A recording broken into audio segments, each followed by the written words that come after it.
இந்த மாலை ஜெபத்தை கர்த்தர் ஆசீர்வதித்து தருவாராக. ஸ்தோத்திரம் ஸ்தோத்திரம்.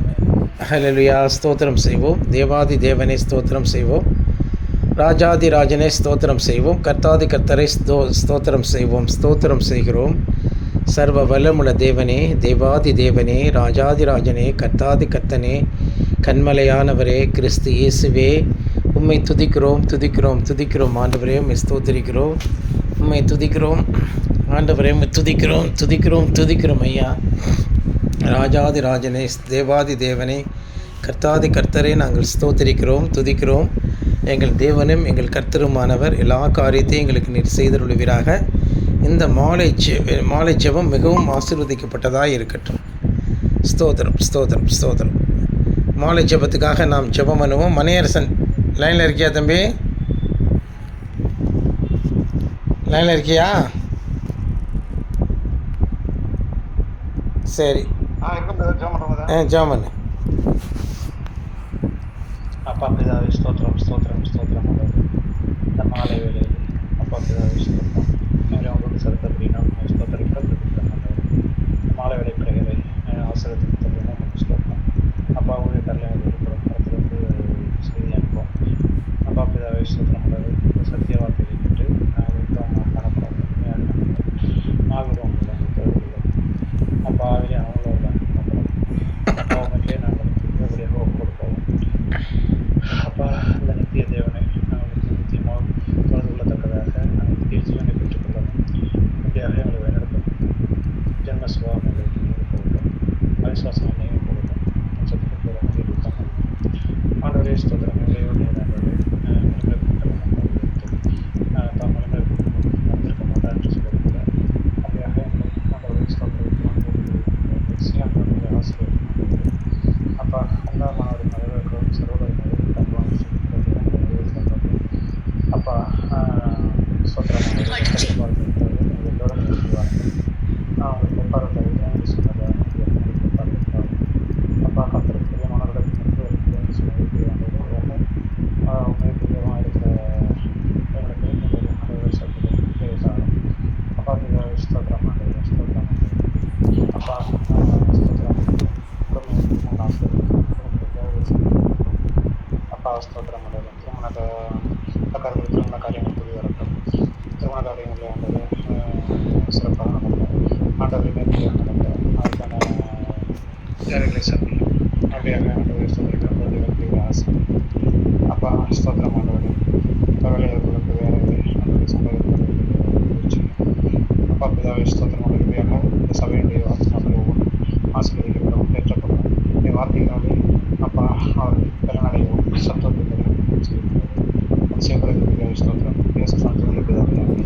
ஆமீன். கர்த்தருடைய பரிசுத்த நாமத்துக்கு ஸ்தோத்திரம்.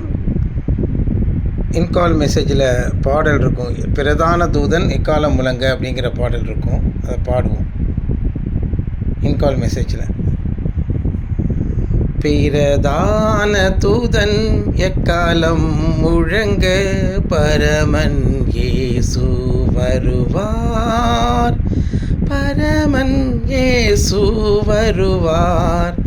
பிரதான தூதன் எக்காலம் முழங்க பரமன் இயேசு வருவார். பரமன் இயேசு வருவார். சாயங்காலத்திலோ நடுராவினிலோ சேவல் கூவிடும் நேரத்திலோ அதிகாலையிலோ எந்த வேளையிலோ பரமன் இயேசு வருவார். பரமன் இயேசு வருவார். பிரதான தூதன் எக்காலம் முழங்க பரமன் இயேசு வருவார்.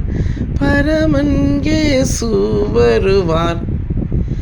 இருவர் வயலில் இருப்பார். இரண்டு ஸ்திரீகள் யந்திரம் அரைப்பார். ஒருவர் கைவிடப்படுவார். ஏற்றுக்கொள்ளப்படுவார் ஒருவர். சாயங்காலத்திலோ நடுராவினிலோ சேவல் கூவிடு நேரத்திலோ அதிகாலையிலோ எந்த வேளையிலோ பரமன் இயேசு வருவார், பரமன் இயேசு வருவார். பிரதான தூதன் எக்காலம் முழங்க பரமன் இயேசு வருவார், பரமன் இயேசு வருவார். நோவா காலத்து சம்பவம் போல் நடந்திடும் அந்த நாட்களிலே புசித்தும் குடித்தும் பெண் கொண்டும் பலர் அசந்து வெறுத்திருப்பார். சாயங்காலத்திலும் நடுராவினிலோ சேவல் கூவிடும் நேரத்திலோ அதிகாலையிலோ எந்த வேளையிலோ பரமன் இயேசு வருவார், பரமன் இயேசு வருவார். பிரதான தூதன் எக்காலம் முழங்க பரமன் இயேசு வருவார், பரமன் இயேசு வருவார். லௌகிக கவலைகளினாலும் லட்சியம் மிகுந்த வெறியினாலும் எம் இதயம் பாரமடையாமல் எச்சரிக்கையுடன் காத்திருப்போம். சாயங்காலத்திலோ நடுராவினிலோ சேவல் கூவிடு நேரத்திலோ அதிகாலையிலோ எந்த வேளையிலோ பரமன் இயேசு வருவார், பரமன் இயேசு வருவார். பிரதான தூதன் எக்காலம் முழங்க பரமன் இயேசு வருவார், பரமன் இயேசு வருவார். இரவும் பகலும் விழிப்பாய் இருதயம் நொறுங்கி ஜெபிப்போம். கற்புள்ள கன்னிகையாக நாமும் கர்த்தர் வருகைக்கு காத்திருப்போம். சாயங்காலத்திலோ நடுராவினிலோ சேவல் கூவிடும் நேரத்திலோ அதிகாலையிலோ எந்த வேளையிலோ பரமன் இயேசு வருவார், பரமன் இயேசு வருவார்.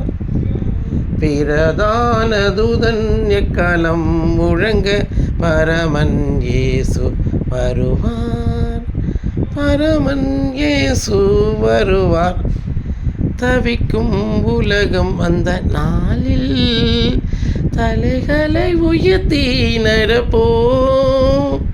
வருகை நெருங்க கர்த்தன் இயேசு வாசற்படியிலே வந்து நிற்கிறார்.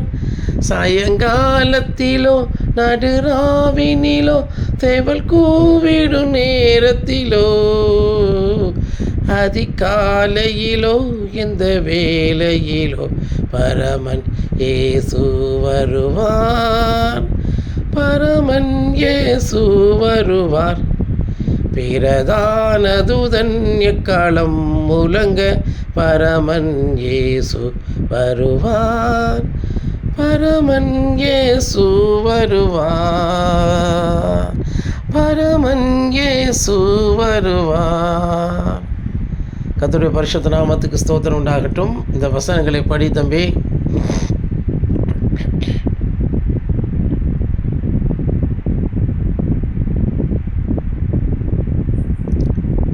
மணியரசன் லைனில் இருக்கியாப்பா? எரேமியா 1:8 நீ அவர்களுக்கு பயப்பட வேண்டாம், உன்னை காக்கும்படிக்கு நான் உன்னுடனே இருக்கிறேன் என்று கர்த்தர் சொல்லி. நீதிமொழிகள் 23:4 ஐஸ்வர்யவனாக வேண்டும் என்று பிரயாசப்படாதே, சுய புத்தியை சாராதே. ஆமென். சரி, அது காலையில் இந்த வசனத்தை பார்த்தோம். இருந்தாலும் இப்போ நாட்டு உலக நடப்பை நாம் பார்க்கும் பொழுது நாம் முடிவு காலத்திலே இருக்கிறோம். நீ அவர்களுக்கு பயப்பட வேண்டாம். ஏனால் பயப்படத்தக்கக்கூடிய மனிதர்கள் வருவார்கள். ஏனென்றால் ஒவ்வொரு காலகட்டத்திலும் ஒரே ஒரு தீர்க்கதரிசியை தான் தேவன் ஏற்படுத்துகிறார். அநேக தீர்க்கதரிசிகள் இருக்கலாம் சபையிலே, அப்போஸ்தலர்கள், தீர்க்கதரிசிகள், சுவிசேஷகர்கள், போதகர்கள், மேய்ப்பர்கள் என்று சொல்லி. ஆனால் அவர்களை இங்கே குறிப்பிடவில்லை. தேவன் மனுஷகுமாரனாகிய தீர்க்கதரிசியை சொல்லுகிறார். இயேசுவானவர் முந்தின வருகையிலே அவர் மனுஷகுமாரனாக இருந்தார். அவர் பயப்படவும் திகிலடையவும் செய்தார், கண்ணீர் விட்டு அழுதார் என்றெல்லாம் எழுதியிருக்கிறது. அவர் பயமடையவும் திகிலடையவும் செய்தார் என்று சொல்லியிருக்கிறது. அப்போ இயேசு கிறிஸ்துவாக இருந்தாலும் அவர் பயப்படவும் திகிலடையவும் செய்யக்கூடிய ஒரு கட்டம் வந்தது. எப்படி என்றால், இயேசுவின் மீது தேவ ஆவி இருந்த வரைக்கும் அவரால் பயப்பட முடியவில்லை, கலக்கமடைய முடியவில்லை. ஆமாம், அவ்வப்பொழுது அவர் மனுஷ சுபாவத்தை வெளிப்படுத்தினாலும், மனுஷர்களுக்கு இருக்கக்கூடிய எல்லா காரியங்களும் அவருக்கு இருந்தாலும் அவர் கண்ணீர் விட்டார். இயேசு கண்ணீர் விட்டார் என்று சொல்லும் பொழுது அப்போ தேவ ஆவியான அவர் மேலே தான் இருந்தார். அப்புறம் ஏன் கண்ணீர் விட வேண்டும் என்று நீங்கள் கேட்பீர்கள் என்றால், தெய்வம் அவ்வளவு இரக்கம் குணமுடையவர், அதனால் அவர் கண்ணீர் விட்டார் என்று நாம் எடுத்துக்கொள்ளலாம். ஆமாம், அவர் தூங்கினார், ஆனால் தேவன் தூங்குவதில்லை. ஆனாலும் அவர் மாம்ச சரீரத்தில் இருந்த பொழுது தேவன் அந்த சரீரத்துக்குரிய பிரமாணங்களுக்கு அவர் சற்று அந்த பிரமாணங்களையும் அவர் அனுசரித்தார் என்று நாம் எடுத்துக்கொள்ளலாம். அப்போ உறங்கினார். ஆனால் அவருடைய அந்த இயேசு என்கிற அந்த சரீரம், மாம்ச சரீரம் உறங்கினதை தவிர அவருடைய தெய்வீக தன்மை என்றைக்கும் உறங்கவில்லை. அதை நீங்கள் பார்த்துக்கணும். சரி, இப்போ நீங்கள் இதில் வரும்பொழுது இப்போ தான் என்னன்னு கேட்டிங்கன்னா, இப்போ இதில் வரும்பொழுது மனுஷகுமாரன் இயேசு கிறிஸ்து சிலுவைக்கு வரும்பொழுது அங்கு தேவன் என்பவர் இல்லை. அங்கு தேவன் இல்லை. தேவன் அவர் விலகிவிட்டார். தேவ ஆவியானவர் விலகிவிட்டார். கெத்செமனேயிலே அவர் கதறி அழும்பொழுது அப்பொழுது இயேசு என்கிற மனிதன் மாத்திரமே அங்கே காணப்பட்டார். அங்கே இயேசு என்கிற மனிதன் மாத்திரமே காணப்பட்டார். நல்லா தெரிஞ்சுக்கணும். அங்கே தேவன் காணப்படவில்லை. அவர் இயேசுவானவர் கெத்செமனே தோட்டத்துக்கு போகும்பொழுது அப்பொழுது இயேசு என்கிற மனிதன் மாத்திரமே இருந்தார். ஆமாம், நல்லா தெரிஞ்சுக்கோங்க. இயேசு என்பவர் பிறப்பிலிருந்து அவருடைய அவர் இயேசுனுடைய பிறப்பிலிருந்து அவர் ஞானஸ்நானம் எடுக்கும் வரைக்கும் ஒரு மனிதராக இருந்தார். அதன் பிற்பாடு கெத்செமனே தோட்டத்துக்குள்ளாக வரும்பொழுது அவர் ஒரு மனிதராக இருக்கிறார். ஆனால் 33 வருடம் 33 வருடத்திலே 33 வருடத்திலே 3.5 வருடம் மாத்திரமே அவருடைய தெய்வத்தன்மை அங்கே பரிபூர்ணமாக விளங்குகிறது. ஆமாம், அவர் மனிதனாக இருந்தார். அப்போ மனிதனாக இருக்கிற வரைக்கும் மனிதர்களுக்குரிய பிரமாணம் அவருக்குள் இருந்தது. அப்போ 33வது வயதிலே அவர் தேவ பிதாவானவர் அவருக்குள் வந்ததை நாம் காண்கிறோம். சரி, அவர் மாட்டு தொழுவத்தில் பிறந்த பொழுது அவர் தேவனாக இல்லையா என்று சொன்னால் அது ஒரு சிக்கலான ஒரு காரியம். அதை எப்படி உங்களுக்கு நான் புரிய வைப்பது? வார்த்தை மாம்சமானது என்று சொல்லும் பொழுது வார்த்தை தானே தெய்வம் என்று சொல்லும் பொழுது அது அப்படித்தான். அவர் தேவன் என்று சொல்லக்கூடிய அந்த தெய்வமாக இல்லாமல் அவர் எப்படிப்பட்ட தேவனாக இருந்தால் வார்த்தை மாம்ச ரூபத்திலே அங்கு வந்தது. ஆனால் அந்த வார்த்தை சோதிக்கப்பட்டு பாடுபட்டு அது நிரூபிக்கப்பட வேண்டும். ஆமாம், அது தேவன் தானா என்பது நிரூபிக்கப்பட வேண்டும். அது வரைக்கும் அது காத்திருந்தது. அவர் மாம்சத்தில் இருந்த நாட்களில் பலத்த சத்தத்தோடும் கண்ணீரோடும் விண்ணப்பம் பண்ணி அவர் தேவனுடைய ரூபமாக இருந்தும் தேவனுடைய குமாரனாக இருந்தும் என்றெல்லாம் சொல்லியிருக்கிறது. அப்போ அவர் மனுஷனாக பிறந்த பொழுது அவர் ஒரு மனிதனாக தான் இருந்தார். வார்த்தை மாம்சமானதுனாலே அவரை நாம் அந்த குழந்தையாக இருக்கும் பொழுது அவர் தொழுது கொண்டாலும் அது தவறு இல்லை. பிதாவானவர் ஒரு நோக்கத்தோடு தான் அவர் அனுப்பியிருந்தார். அதனால்தான் அதை பணிந்து கொண்டார்கள் என்று எழுதியிருக்கிறது. அப்போ இயேசுவானவர் பிறப்பிலிருந்து கடைசி வரைக்குமே அவர் வணக்கத்துக்குரியவர் தான். இந்த உலகத்திலே ஒரே ஒரு வணக்கத்துக்குரியவர் இருக்கிறார், அவர் ஆண்டவராகிய இயேசு கிறிஸ்து. இதை நான் எப்பொழுதும் வைராக்கியமாக சொல்லுவேன். ஒருவேளை எனக்குள் தேவன் கிரியை செய்கிறார் என்று சொன்னாலும் நான் வணக்கத்துக்குரியவனாக நான் சொல்ல மாட்டேன். ஆமாம், ஆனால் இயேசு கிறிஸ்து குறித்து எப்பொழுதும் எனக்கு ஒரு வைராக்கியம் உண்டு. இந்த உலகத்திலே நான் மதிக்கக்கூடிய ஒரே ஒரு தெய்வாம்சம் பொருந்தினவர் ஒரே ஒரு மனிதரும் தெய்வாம்சம் பொருந்தினவருமாய் இருக்கிறவர் இயேசு கிறிஸ்து. அவரை சொன்னாலே போதும், என் உள்ளம் அப்படி பக்தி பரவசமாகிவிடும். அவர் மீது அவ்வளோ வைராக்கியம் கொண்டிருக்கிறேன். அவரை குறித்து அவ்வளோ வைராக்கியம் உண்டு. அவரை குறித்து மகா வைராக்கியம் எனக்கு எப்பொழுதுமே உண்டு அன்பானவர்களே. அதை நீங்கள் புரிஞ்சுக்கணும். அதனால தான் இவ்வளோ காலம் என்னால் இந்த ஊழியத்தில் நிலைச்சு நிற்க முடியுது. ஆமாம், தேவன் அந்த வைராக்கியத்தை கொடுத்தவரும், அந்த பக்தியை கொடுத்தவரும், அந்த தெய்வத்தோடு எனக்கு இருக்கக்கூடிய நல் இணைப்பை கொடுத்தவரும் அவர்தான். ஆகவே இதை யாரும் அலட்சியம் பண்ணிட முடியாது. சுரேஷோ, இந்த எட்வின் என்பவனோ, மற்ற யாரும் அவருடைய நாமத்தை சொல்லுகிற எவனுமோ இதை அலட்சியம் பண்ணிவிட முடியாது. அவர்களெல்லாம் இந்த இடத்தில் தான் அவர்கள் தோற்று போய் விடுகிறார்கள். அன்பானவர்களே, இந்த ஊழியக்காரனுடைய ஒரு வைராக்கியம், இந்த இயேசு கிறிஸ்து என்ற பெயரை சொல்லும் பொழுதே நான் அவரை என்றென்றைக்கும் சேவிக்க வேண்டும், இயேசுவின் பாதத்திலே முகத்தை எப்பொழுதும் வைத்து கொள்ள வேண்டும் என்று எனக்கு ஆசை உண்டு. எனக்கு ஆக்சுவலி எந்த ஒரு ஆண்மகனும் ஒரு நல்ல ஒரு அழகான பெண்ணை மணந்து அவளோடு குடும்பம் நடத்த தான் ஆசைப்படுவார்கள். அதுக்கு எனக்கும் விடுதி விலக்கு கிடையாது. நானும் அப்படிப்பட்ட ஒரு சாதாரண ஒரு மனிதன் தான். ஆனால் மனைவியெல்லாம் விட மேலான ஒரு ஸ்தானத்தை யாருக்கு தருவேன் என்றால் என் தேவனாகிய கர்த்தருக்கு தான் தருவேன். அது மாபெரும் பாக்கியம். அவர் பாதத்திலே எப்பொழுதும் முகத்தை புதைத்து அந்த இடத்துல நாம் இளைப்பாறுதல் அடைய முடியும் என்று நான் நம்புகிறேன்.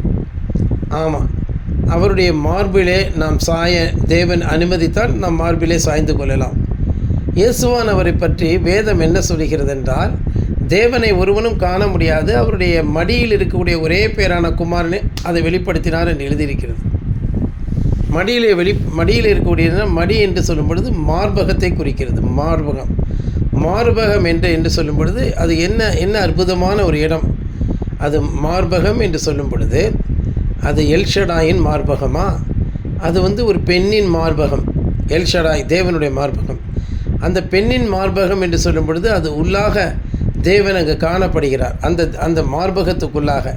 அப்போ அங்கே என்ன மார்பகத்துக்கு உள்ளாக என்ன அங்கே இருக்கிறது என்று சொல்லும் பொழுது என்னன்னு கேட்டிங்கன்னா, அங்கே தான் அவருடைய இதயம் இருக்கிறது. அதிலே அவர் வசிக்கிறார். அவர் தான் கோர் பாயிண்ட், தேவத்துவத்தின் கோர் பாயிண்ட்டு. அந்த அவர் மார்பகம், அவருடைய பாசம், இந்த பாசம், இன்சைட் ஆஃப் த பாசம் அப்படின்னு அர்த்தம். பெண்ணின் மார்பகம் என்று நீங்கள் சொல்லும்போது தவறாக அதை நீங்கள் எடுத்துக்கொள்ளக்கூடாது. எல்ஷடாயின் மார்பகம். தேவன் ஒரு தாயும் தந்தையுமாக அவர் இருக்கிறார். அவர் பிதா என்று நாம் சொன்னாலும் நியூட்டர் ஜெண்டர் எப்போ வரும்? ஆணும் பெண்ணும் ஒருங்கிணைந்த பொழுதுதான். நாம் பார்க்கிறோம், புறஜாதிகளுடைய கடவுள்களிலுமே கூட ஆணும் பெண்ணுமான தன்மையை அவர்கள் சொல்லி வருகிறதை நாம் பார்க்கிறோம். இந்துக்கள் அதை உமா மகேஸ்வரர் என்று சொல்லுகிறதாக நாம் காண்பன்றோம். ஆமாம், உமா மகேஸ்வரர் அப்படின்னு சொல்கிறாங்க. இன்னொரு பேர் கூட உண்டு. அது என்னன்னு கேட்டிங்கன்னா, அது எனக்கு சரியாக தெரியல. அது விடுங்க, அந்நிய தெய்வத்தினுடைய பேரை நாம் எதுக்கு சொல்ல வேண்டும்? அவர்களும் அதை பாவனை செய்கிறார்கள். தேவத்துவத்தினுடைய தன்மை அவர் தகப்பனாக மாத்திரமல்ல, தாயுமாகவே அவர் இருக்கிறதை நாம் பார்க்கிறோம். அது மறைத்து சொல்லப்பட்டிருக்கிறது. தகப்பனுடைய தன்மை மாத்திரமே வெளிப்படையாக சொல்லப்பட்டிருக்கிறது. தாயின் தன்மை அங்கே எல்ஷடாய் 2 மார்பகங்களை உடையவர். அப்போ தேவன் தன்னுடைய சிருஷ்டிப்பிலே ஆணும் பெண்ணுமான காரியங்களை அவர் வைக்கும் பொழுது அதிலிருந்து அவருடைய சாயலும் நமக்கு அறிவுறுத்தப்படுகிறது. தேவன் தம்முடைய சாயலாகவே மனுஷனை படைத்தார். அவனை தேவ சாயலாகவே படைத்தான்னு கம்ப்ளீட் பண்ணுறார். அவர் தேவ சாயலாகவே அதை என்ன செய்கிறார்? அதை கிளைம் பண்ணுறார். எக்ஸ்ட்ராடனரி அந்த இடத்துல வலியுறுத்துகிறார் அவர். ஆமாம், அது சாதாரண ஒரு விஷயம் அல்ல. அப்போ அவர் அவர்களே ஆணும் பெண்ணுமாக சிருஷ்டிக்கும் பொழுது அதையே நாம் பார்க்கும் பொழுது தேவத்துவத்தினுடைய மகத்துவத்துக்குள்ளாக ஆண் தன்மையும் பெண் தன்மையும் அங்கே ஒருங்கே அங்கே வைக்கப்பட்டிருக்கிறது. ஆமாம், பின்னாளிலே ஆதாமை உருவாக்கும் பொழுது அவனுடைய விலா எலும்பிலிருந்து தேவன் மனைவியை உருவாக்குகிறத பார்க்குறோம். ஆணின் ஆவியிலிருந்து பெண்ணின் ஆவி பிரித்தெடுக்கப்படுகிறதே அதாக நம்ம கணக்குலேயும் கருத்துலேயும் நம்ம கொள்ளலாம். ஆமாம் அன்பானவர்களே, நாம் கணக்குலேயும் கருத்துலேயும் எதை நாம் கொள்ளலாம் என்றால் ஆகவே அப்போ தேவன் அப்போ வந்து எல்ஷடாயின் மார்பிலே அந்த அவருடைய இருதயத்தின் ஆழத்தில் அவர் என்ன செய்கிறார்? அவர் தேவன் இருக்கிறார். அதுதான் இந்த நாட்களில் கிறிஸ்து என்கிற ரூபத்திலே அவர் வந்து அவர் அசைவாடி ஆபிரகாம், ஈசாக்கு, யாக்கோபு, யோசேப்பு போன்றவர்களோடு அவர் பேசுகிறதை பார்க்குறோம். ஆமாம், மனுஷ ரூபத்தில் வந்து பேசுகிறத பார்க்குறோம். ஆமாம், அப்படிப்பட்ட மகத்துவமான தேவன் போய் லோத்தின் இடத்திலே சேர்ந்தார் என்று சொல்ல முடியாது. லோத்து என்பவன் அப்படிப்பட்ட தேவனை பார்க்கவில்லை, தூதர்களை மாத்திரம்தான் அவன் பார்த்தான். ஆபிரகாம், ஈசாக், யாக்கோபு போன்றவர்கள் எவ்வளவு பெரியவர்களாக இருக்கிறார்கள். யோசேப்பு போன்றவர்களெல்லாம் அவரோட வாழ்க்கையிலே அங்கே அவரை காண்கிறோம். ஆபிரகாமோடே போய் அவர் வந்து இதை புசித்தாராம், மாம்சத்தை புசித்தாருன்னு இருக்கு. ஆமாம், ஆபிரகாம் யாக்கோபினுடைய வாழ்க்கையில் அவரோட போய் போராடி அவரோட போய் சண்டை போடுறார்.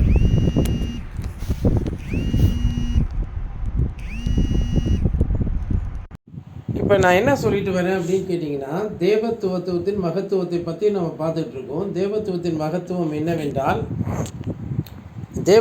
மகத்துவம் என்னவென்றால் இயேசுவானவர் யார், அவரை பற்றி தான் நம்ம வந்து அழகாக பார்த்துக்கிட்டு இருக்கோம். இந்த இயேசுவானவர் எப்படிப்பட்ட தெய்வமாக இருக்கிறார் என்றால்,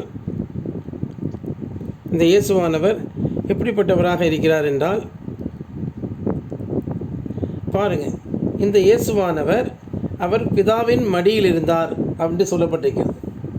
தேவனை ஒருவனும் ஒரு காலம் கண்டதில்லை, அவருடைய மடியில் இருக்கக்கூடிய ஒரே பேரான குமாரனே அவரை வெளிப்படுத்தினார் என்று வேதத்திலே நம்ம பார்க்குறோம். அவருடைய மடியில் இருந்த ஒரே பேரான குமாரனே அவரை வெளிப்படுத்தினார் என்று நம்ம பார்க்குறோம். அப்போ இயேசுவானவர் யார் என்று சொல்லும் பொழுது என்னன்னு கேட்டிங்கன்னா, அவர் வந்து கெத்செமனேயில் இருக்கும் பொழுது இயேசுவானவர், அதாவது இயேசு என்பவரும் கிறிஸ்து என்பவரும் வெவ்வேறு. அதை நம்ம முதலாவது புரிஞ்சுக்கணும். இயேசுவானவரும் கிறிஸ்துவானவர் என்று வெவ்வேறு. இப்போ கிறிஸ்துவானவரை பற்றி பார்ப்போமே. இந்த கிறிஸ்துவானவர் என்னவென்றால் அவர் பிதாவின் மடியில் இருந்தார் என்று சொல்லியிருக்கிறது. மடி என்று சொல்லும் பொழுது அவருடைய மார்பகம் என்று சொல்லும் பொழுது என்னன்னு கேட்டிங்கன்னா, பொதுவாக அது தேவனுக்கு ஒரு அழகான மார்பகங்கள் உண்டு, எல்ஷடாயின் மார்பகங்கள். ஆமாம், வெளித்தோற்றது பொதுவாக தேவனுடைய சாயலை, மனுஷர்களுடைய சாயலை வைத்து தான் நாம் புரிந்து கொள்கிறோம். தேவனுடைய சாயலை எவனும் கண்டதில்லை. மனுஷர்கள் அந்த சாயலை உடையவர்களாக இருக்கிறத தான் நம்ம பார்க்குறோம். மனுஷர்கள் அந்த சாயலை உடையதாக இருக்கிற பார்க்குறோம். அதை வைத்து தான் தேவ சாயல் இப்படி இருக்கும் என்பது நம்மால் அறிந்து கொள்ள முடிகிறது. ஆனால் மனுஷர்கள் தேவனுடைய மகிமையை இழந்து போய்விட்டதை நம்ம பார்க்குறோம். தேவ சாயலையும் மகிமையும் அவர்கள் இழந்து விட்டதனாலே மனுஷனை கொண்டு தேவ சாயலை நாம் கணக்கிட முடியாது போய்விட்டது. ஏனென்றால் ஆனால் தேவன் மனுஷனை சிருஷ்டிக்கும் போது ஆணும் பெண்ணுமாக சிருஷ்டிக்கிறத நம்ம பார்க்குறோம். அதிலிருந்து தேவ தன்மையிலே ஆண் தன்மையும் பெண் தன்மையும் அது உள்ளாக மறைந்திருக்கிறது. கிறிஸ்துவும் மணவாட்டியும், கிறிஸ்துவும் அவருடைய சபையும் என்று நாம் அதை கிரகிக்க முடிகிறது. அதிலிருந்து நாம் அந்த ரெவலேஷனை பெற முடிகிறது. கிறிஸ்துவும் மணவாட்டியும் அவர்கள் தனித்து இருக்கவே முடியாது. ஆமாம், ஆதியிலே வார்த்தை இருந்தது என்று சொன்னாலும் அந்த அதே வார்த்தை ஆதியிலே இருக்கக்கூடிய வார்த்தை அந்தத்திலே அது பூர்ணமடையும் போது அது மணவாட்டியிலே அது பூர்ணமடைகிறத நாம் பார்க்குறோம். சரி, இப்போ நான் என்ன சொல்ல வருகிறேன் என்றால், இயேசுவானவர் 30 வயது வரைக்கும் ஏறக்குறை 30 வயது உள்ளவராக இருந்த பொழுது, அப்பொழுது வந்து ஞானஸ்நானம் பெறும் பொழுது பிதாவானவர் அவருக்குள் வரதை நம்ம பார்க்குறோம் ரூபம் கொண்டு. அதன் பிற்பாடு 33வது வயதிலே அவர் கெத்செமனேக்கு போகும்போது பிதாவானவர் அவரை விட்டு விலகி விடுகிறார். ஏனென்றால் அவர் சிலுவையில் அடிக்கப்பட வேண்டும். பிதா அவருக்குள் இருக்கும் வரைக்கும் அவரை யாரும் கைது செய்ய முடியாது, அவரை போய் என்ன செய்ய முடியாது. ஆமாம், பிதாவானவர் அவருக்குள் இருக்கும் பொழுது அவரை பிடித்து மலையின் உச்சியிலிருந்து கீழே தள்ள பார்க்கும் பொழுது அவர்கள் அதை கூடாமற் போயிற்று. அவரை ராஜாவாக்க முனையும் பொழுதும் அப்பொழுதும் கூடாமற் போயிற்று. அவர் மேல் ஒருவனும் கை போட முடியவில்லை. ஏனென்றால் பிதாவானவர் அவர்கிட்ட இருந்தார். பிதாவானவர் அவரை விட்டு விலகும் பொழுது அவர் பயமும் திகிலும் அடைந்தான்னு நம்ம சொல்லியிருக்கோம். அப்படி தான் தேவதூதர்கள் வந்து அவரை தேற்றினார்கள் சொல்லப்பட்டிருக்கு. அது வரைக்கும் அவர் கம்பீரமான காரியத்தை செய்தவர் அப்பொழுது கலக்கமுடையவராக இருக்கிறதை பார்க்கும் பொழுது அவருடைய சீஷர்களுக்கே அதை குறித்து ஒரு சஞ்சலமும் வருத்தமும் ஏற்படுகிறது. இப்படி நம்ம ஆண்டவரை நம்ம பார்த்ததே இல்லையேன்னு சொல்லி அவர்களும் அவரை குறித்து ஒரு கேள்வியாக இருந்து அதனுடைய பயனாக பேதுருவானவன் அவனை மறுதளிக்கிறதும் மற்றவர்கள் பேதுரு முதற்கொண்டு மற்றவர்கள் அவரை விட்டு ஓடி போகிறதுமான காரியமாக அது இருக்கிறது. நல்லா தெரிஞ்சுக்கோங்க, பேதுரும் மற்றவர்களும் அவரை விட்டு ஓடி போகிற காரியமாக அது இருக்கிறது. நாம் என்ன செய்ய முடியும்? பேதுருவும் மற்றவர்களும் அவரை விட்டு ஓடி போகிற அந்த காரியமாக அது இருக்கிறது. ஆமாம், பேதுருவும் மற்றவர்களும் அப்பொழுது அவர்கள் பலவீனர்களாக இருக்கிறார்கள். அவர் அப்பொழுது தேவனாக இருக்க முடியாமல் கிறிஸ்துவனுடைய கிறிஸ்து அவர் அங்கே என்னென்னா இயேசுவானவர் அங்கு தனித்து விடப்பட்டு அவர் கொலை செய்யப்படுகிறார். அந்த மனுஷகுமாரன் பயமும் திகிலும் அடைகிறது போலவே இந்த கடைசி காலத்திலுமே கூட மனுஷகுமாரன் வரும் பொழுது அவருக்குமே இப்படிப்பட்ட ஒரு பயமும் திகிலும் கலக்கமும் இருக்கும். அன்பானவர்களே, இது எல்லாருக்கும் புரியாது. இந்த செய்தி எல்லாருக்கும் உரிய செய்தி அல்ல, மணவாட்டி திருச்சபைக்கு மாத்திரம் உள்ள செய்தி. அவர்கள் மாத்திரமே இந்த செய்தியை கேட்பார்கள், மற்றவர்கள் இந்த செய்தியை கேட்கவே கூடாது இருக்கிறது. ஆமாம், மற்றவர்கள் யாருமே இந்த செய்தியை கேட்கக்கூடாது இருக்கிறது. ஆமாம், அவர்களுக்கு அது புரியவும் புரியாது, அவர்கள் ஏற்றுக்கொள்ளவும் மாட்டாங்க. சுரேஷ் அதனால தான் அழிச்சாட்டியம் பண்ணுகிறத பார்க்குறோம். இந்த செய்தியை கேட்கிற ஆன்லைனில் இருக்கக்கூடிய அநேகர் இது புரியாமல் அவர்கள் விலகி போய்விடக்கூடும். ஒருவேளை தெரிந்து கொள்ளப்பட்டவர்கள் தெரிந்தால் அவர்களுடைய ஆர்வம், அதாவது அவருடைய கியூரியாசிட்டி, அவர்களுடைய வாஞ்சை அதிகரித்து அவர்கள் இந்த மந்தைக்குள்ளாக வருவார்கள். இது எல்லாருக்கும் புரியும் என்று சொல்ல முடியாது. இது வெளிப்படையாக பேச வேண்டிய காரியம் அல்ல. இது கிறிஸ்துவுக்கும் மனவாட்டிக்குரிய ரகசியமாக இருக்கிற அப்படின்னால் இது ரகசியமாகவே தரப்படுகிற விசேஷமாக இருக்கிறது. அன்பானவர்களே, ஆகவே இந்த நாட்களிலே என்ன சொல்லியிருக்குன்னா, அப்போ கடைசி கால தீர்க்கதரிசியை பார்த்து என்ன சொல்கிறார்னால், எரேமியாவுக்கு சொல்லுவது போல நீ அவர்களுக்கு பயப்பட வேண்டாம் என்று சொல்கிறார். இதே போன்ற வசனம் தான் யோசுவாவுக்கும் அங்கே சொல்லப்படுகிறது. இதே போன்ற வசனம் தான் அங்கே யோசுவாவுக்கும் சொல்லப்படுது. என்ன சொல்லப்படுச்சுன்னா, பலம் கொண்டு திடமானதாக இருன்னு. நீ அவர்களுக்கு பயப்பட வேண்டாம், உன்னை காக்கும்படி நான் உன்னுடனே இருக்கிறேன் என்று கர்த்தர் சொல்லி, யார் அதுக்கு முன்னாடி வசனம் என்ன சொல்லியிருக்கு? நான் உன்னை தாயின் வயிற்றில் உருவாகும் முன்னே, நீ கர்ப்பத்திலிருந்து வெளிப்படும் முன்னே நான் உன்னை பரிசுத்தம் பண்ணி உன்னை ஜாதிகளுக்கு தீர்க்கதரிசியாக கட்டளையிட்டேன் என்று சொன்னார். ஜாதிகளுக்கு என்று சொல்லும்போது என்னது? அதாவது நாடுகளுக்கு, நேஷன்ஸ். அப்போ யாருக்கு அங்கே தீர்க்கதரிசியாக கட்டளையிட்டிருக்கிறாரு? Before I formed you in the womb, I knew you. Before you were born, I set you apart. I appointed you as a prophet to the nations. அப்போ நாடுகளுக்கு, இவர் எரேமியா இப்போ இஸ்ரவேலர்களுக்கு தான் தீர்க்கதரிசியாக இருந்தான். ஆனால் உண்மையான தீர்க்கதரிசி புறஜாதிகளுக்கு தீர்க்கதரிசியாக அவன் எப்பொழுது இருந்தான்? அவன் எங்கே புறஜாதிகள் எங்கே தீர்க்கதரிசியாக இருந்தான்? அப்போ எரேமியாவை பற்றி அது சொல்லப்படலை. கடைசி கால தீர்க்கதரிசியை பற்றி தான் சொல்லப்பட்டிருக்கு. நான் இந்த விஷயத்தில் உறுதியாக நான் நிற்பேன். இது என்னோடய அபிப்பிராயம் என்று சொல்ல மாட்டேன், அது உறுதியாக நிற்பேன். நீ அவர்களுக்கு பயப்பட வேண்டாம், உன்னை காக்கும்படி நான் உன்னுடனே இருக்கிறேன் என்று கர்த்தர் சொல்லி, அப்போ புறஜாதி ஜனங்கள் இந்த ஊழியத்தை, இந்த ஊழியக்காரனை அவர்கள் எதிர்க்கக்கூடும், அவர்கள் ஆத்திரம் அடையக்கூடும், இதை பொய்யாக்க முனைவார்கள், இதை மறைக்க பார்ப்பார்கள், மறைக்கானால் மூட பார்ப்பார்கள். அவர்களுடைய சொந்த புத்தியினாலும் சொந்த கொள்கைகளினாலும் விபரீதங்களினாலும் இதை மாற்ற பார்ப்பார்கள். முன்பு காலத்தில் ஆசீர்வாதம் என்பவன் தான், சகோதரனுடைய ஆசீர்வாதம் என்பவன் தான் என்னுடைய ஊழியத்தை எதிர்க்கிறான் என்று பார்த்தால், இந்த சுரேஷும் எதிர்ப்பதை பார்க்கும் பொழுது மற்ற கூட இருக்கிறவங்களே எனக்கு எரிச்சலை மூட்டும் பொழுது அது ரொம்ப ஆச்சரியமாக இருக்குது. சபையில் இருக்கக்கூடிய அநேகர் அழிச்சாட்டியம் பண்ணி இந்த சபைக்குள் வராமல் போகிறார்கள். இந்த சபைக்குள் இருக்கக்கூடிய அநேகர் அழிச்சாட்டியம் பண்ணி இந்த ஊழியக்காரனுக்கு எதிராக பேசி அவர்கள் வராமல் போகிறத நம்ம பார்க்குறோம். இது ரொம்ப ஈஸியாக நினச்சிட்டாங்க அவங்க. ஆனால் இந்த கடைசி காலத்தினுடைய ஊழியம் மகா விசேஷமானதாக இருக்கும். ஆமாம், புறஜாதிகளுக்கு தேவன் தன்னுடைய ஊழியக்காரனை, மனுஷகுமாரனை, ஒரே நீதிமானை அங்கே வைக்கிறத நம்ம பார்க்குறோம். அதுதான் ஒரு செய்தி, இந்த கடைசி காலத்தினுடைய செய்தி அதுதான். ஆமாம் அன்பானவர்களே, அப்படிப்பட்ட ஒரு செய்தியானது உங்களை நோக்கி வரும் பொழுது, ஆமாம், இனி வரக்கூடிய நாட்களிலே நீங்கள் அதிசயங்களையும் அற்புதங்களையும் பார்ப்பீர்கள். உலக தோற்றம் முதற்கொண்டு இதுவரைக்கும் செய்யப்படாத அநேக காரியங்கள் செய்யப்படும். சகல ஜாதிகளாலும் விரும்பப்பட்டவர் வருவார். சகல நேஷன்ஸ், அனைத்து நேஷன்ஸிலும் இருக்கக்கூடிய தெரிந்து கொள்ளப்பட்ட ஜனங்கள் கூட்டி சேர்க்கப்படுவார்கள். கடைசி காலத்திலே தேவனுடைய வருகை வரும் முன்பதாகவே எல்லாரும் ஓரிடத்திலே அவர்கள் ஒரே மந்தையும் ஒரே மேய்ப்பனுமாக அவர்கள் கூட்டி சேர்க்கப்பட வேண்டிய கட்டம் ஏற்படுகிறது அன்பானவர்களே. ஆமாம், அப்படிப்பட்ட ஊழியக்காரனை தான் எல்லாம் எதுக்குறாங்க. இப்போ எங்கள் வீட்டில் என்னை பற்றி அப்படி பேசுகிறாங்கன்னா அது பிசாசு செய்யுது. சபையில் இருக்கக்கூடிய ஜனங்கள் என்னை குறித்து பேசுகிறார்கள், அது பிசாசு அதை செய்கிறது.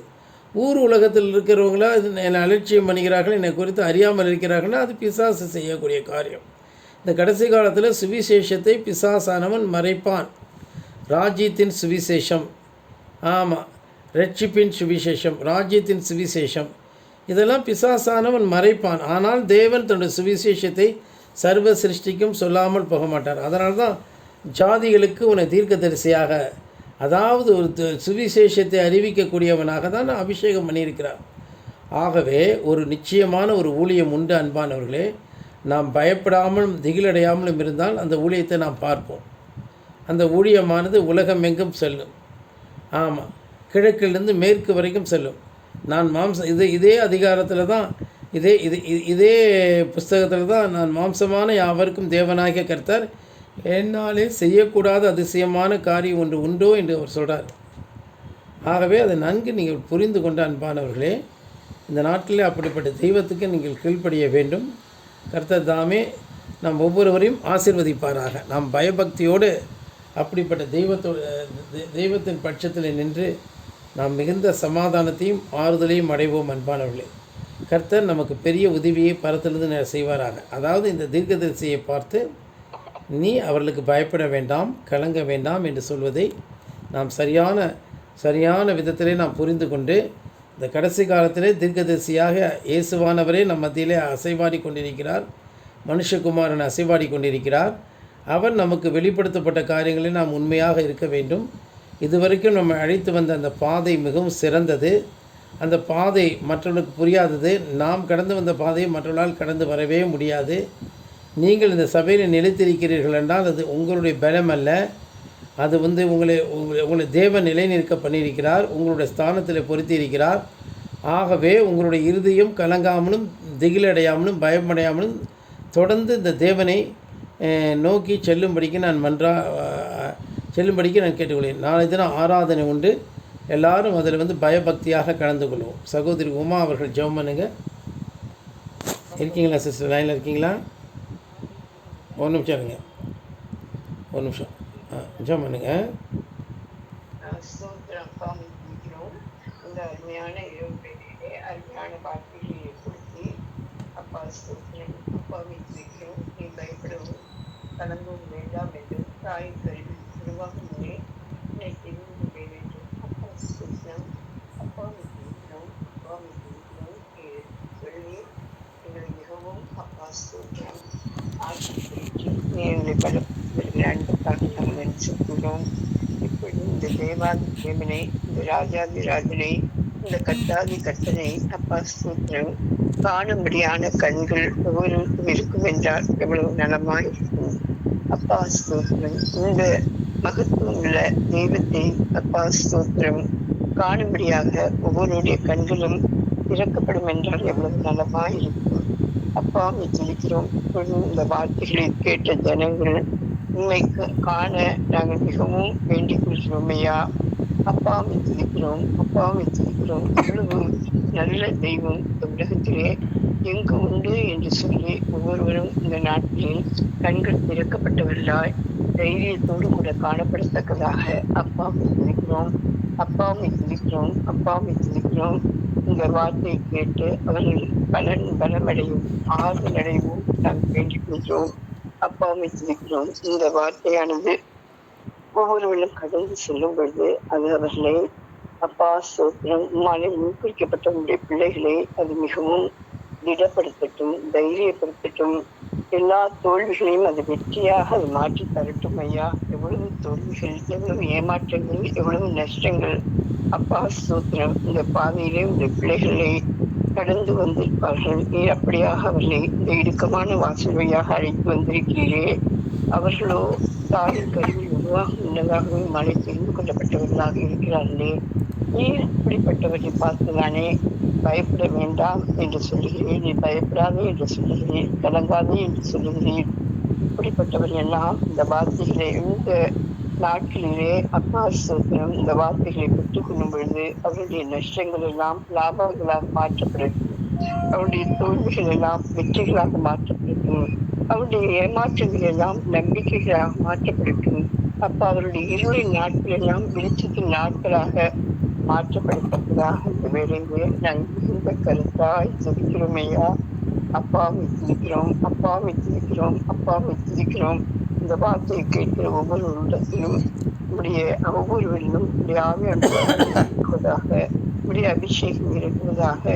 அவர்கள் எரிச்சலாயின் மார்பிலே சாய்ந்து அப்பா ஸ்தோத்திரம், அப்பாவை துதிக்கிறோம், அப்பாவை துதிக்கிறோம், அப்பாவை துதிக்கிறோம். களங்கமில்லாத பாலை சுமத்தி குடிக்கவும் அதனால் அவருக்கு ஏற்றப்படவும் அப்பா ஸ்தோத்திரம் நாங்கள் மிகவும் வேண்டிக் கொள்கிறோமையா. இப்படிப்பட்ட அருமையும் மேன்மையும் ஆழமும் நிறைந்த சத்தியமான வார்த்தைகளை உரைக்கிற உடைய தாசனுக்கு எவ்வளவு ஆறுதலை நீர் தருவீர், எவ்வளவு நீர் பலப்படுத்துவீர், எவ்வளவு திடப்படுத்துவீர், எவ்வளவாய் நீர் ஊக்கப்படுத்துவீர், எவ்வளவாய் நாங்கள் அப்பா ஸ்தோத்திரம் உடைய தாசனோடு இசைந்து டியூனாகி ஏக மனதும் ஏக சிந்தையும் உள்ளவர்களாக இருந்து நாங்கள் இந்த ஊழியத்திலே அப்பா பங்குள்ளவர்களாக நாங்கள் காணப்படுகிறோமே என்று சொல்லி நாங்கள் தம்பி மகிழ எங்களுடைய அப்பாவும் துதிக்கிறோம், அப்பாவும் துதிக்கிறோம். நாளைய தினம் ஆராதனை பொருட்படுத்திக் கொள்ளும். ஆராதனைக்கு பிசாசானவன் உங்களுடைய பிள்ளைகள் யாரையும் தடை செய்யக்கூடாது, உன்னை நாங்கள் படிந்து கொள்கிறோம். ஆராதனைக்கு வர வேண்டும் என்று யார் யாரை முன்குறித்து வைத்திருக்கிறீரோ அவர்களை வரவிடாமல் பிசாசானம் தடை செய்வான் என்றால் அவன் முற்றிலும் தோல்வி அடைவானாக. அப்பா ஸ்தோத்திரம் எல்லா விதமான அப்பா தடைகளிலிருந்தும் இந்த பிள்ளைகளை விடுவித்து அழைத்து வந்து அவர்களை மிகவும் ஆற்றவும் தேற்றவும் அரவணைக்கவும் அப்பா மிகுந்த மனமகிழ்ச்சியினால் அவர்களை நிரப்பவும் வேண்டும் என்று நாங்கள் பேசுகிறோம். இயற்கை கூட சாதனமாக்கித்தாரும் இந்த சுவிசேஷம் அப்பா ஸ்தோத்திரம் சர்வ சிருஷ்டிக்கும் கொண்டு செல்லப்படட்டும். உங்களுடைய ஜனங்களுக்கு இது ஒரு கீதமாக அப்பாவை துதிக்கிறோம், அப்பாவை துதிக்கிறோம். நான் பரதேசியாய் தங்கும் வீட்டிலே உங்களுடைய பிரமாணங்கள் எனக்கு கீதங்கள் ஆயினே என்று பக்தன் சொன்ன வண்ணம் இந்த வார்த்தைகள் உங்களுடைய ஜனங்களுக்கு பிள்ளைகளுக்கு இது கீதங்களாக இருப்பதாக அப்பா ஸ்தோத்திரம். இயேசுவின் நாமத்தில் பிதாவே ஆமென். ஆமேன். நல்ல தெய்வமே, நேற்றும் இன்றும் என்றும் மாறாதவரே, சர்வ வல்லவரே, இந்த செய்தியை கேட்ட ஒவ்வொருக்குள்ளும் இந்த கடைசி கால மனுஷகுமார் நாங்கள் கண்டுகொள்ளும்படிக்கு எங்கள் மத்தியில் அசைவாடுகிற உண்மை கண்டுகொள்ளும்படிக்கு உதவி செய்யும். ஆமாம் ஆண்டவரே, செய்தியையும் செய்தியாளனையும் நாங்கள் அடையாளம் கண்டுகொண்டு ஒரே மந்தைக்குள் வரவும் இந்த ஊழியத்தினுடைய எல்லா அனுபவத்தையும் நாங்கள் பெற்றுக்கொள்ளவும் தேவனே உதவி செய்யும். இது வீணான வார்த்தைகள் அல்ல, இது பரத்திலிருந்து உண்டான வார்த்தைகள் ஆண்டவரே. அது அப்படியே நிகழும்படிக்கு நாங்கள் மிகுந்த பயபக்தியை வெளிப்படுத்துவோமாக. மிகவும் ஆச்சரியத்தினுடைய வெளிப்பாடாக இது இருக்கிற அப்படின்னால் இதை அறிகிறவர்கள் ஒரு சிலர் தான். இந்த உலகத்தை பார்க்கும் பொழுது எவ்வளவு பைத்தியம் பிடித்த உலகமாக இருக்கிறது. இந்த உலகத்திற்குடைய நாடுகளை உடையவர்கள் எவ்வளவு அநியாயம் செய்கிறவர்களாக, ட்ரம்ப்பாக இருக்கட்டும், புட்டினாக இருக்கட்டும், ஜின்பிங்காக இருக்கட்டும் ஆண்டவரே, மற்றும் மற்ற எல்லா தேசங்களாக இருக்கட்டும், எவ்வளவு பைத்திய நிலைகளில் இருக்கிறார்கள், பைத்தியக்காரர்களாக இருக்கிறார்கள், தத்தளித்து கொண்டிருக்கிறார்கள் ஆண்டவரே. ராஜ்யங்கள் எல்லாம் தத்தளித்து கொண்டிருக்கின்றன ஆண்டவரே. அணு ஆயுதங்கள் மிரட்டல்களிலே அவர்கள் காணப்படுகிறது. யுத்தங்களின் செய்திகள் வலிய நாடு எளிய நாடுகள் மீது விழுந்து அவைகளை மிரட்டுவதும் உருட்டுவதும், ஆங்காங்கே தீவிரவாதங்களை பரப்புவதும், உள்நாட்டு குழப்பங்களும், ஆங்காங்கே நடக்கக்கூடிய கலகங்களும் ஆண்டவரே எல்லாவற்றையும் பார்க்கும் பொழுது நிச்சயமாக இந்த உலகமானது ஆண்டவரே இப்பொழுது இருக்கக்கூடிய இந்த பிசாசினால் உண்டான அந்த உலகம் ராஜ்யம் எவ்வளவு பொல்லாததாக இருக்கிறது, அது எவ்வளவு முடிவுக்கு வரும், கிறிஸ்துவானவர் எவ்வளவு ஜெயத்தை எங்களுக்கு தரப்போகிறேன் என்று அறிந்து நாங்கள் ஸ்தோத்திரிக்கிறோம் ஆண்டவரே. கிறிஸ்துவானவர் வேறு எங்கேயுமே இல்லை, எங்கள் மத்தியில் தான் நீங்கள் அசைவாடி கொண்டிருக்கிறீர். அந்த நம்பிக்கையும் விசுவாசமும் எங்களை அதிகமாக தைரியப்படுத்துகிறது ஆண்டவரே. ஆகவே இந்த நம்பிக்கையும் விசுவாசமும் அதிகமாக உறுதிப்படட்டும். யாரும் இதை விட்டு விலகி போகாதபடி வஞ்சியாதபடிக்கு பாதுகாத்துக்கொள்ளும்.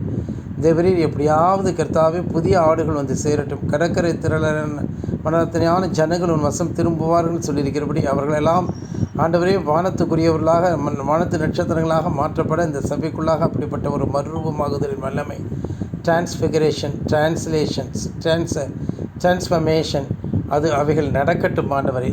இப்படியாக இது பலத்தினாலும் அல்ல, பராக்கிரமத்தினால் அல்ல, ஆவியினாலே ஆகும் என்று சொல்லியிருக்கிறபடி ஆகட்டும். இப்படியாகவே இன்னும் சில நாட்களிலே குறுகிய காலத்திலே நாங்கள் இந்த மேன்மையும் மகிமையும் பெற்றுக்கொள்ள உதவி செய்யும். இஸ்ரவேலுக்கு சமாதானம் உண்டாகட்டும். எங்கள் தேசம் பாதுகாக்கப்படட்டும்.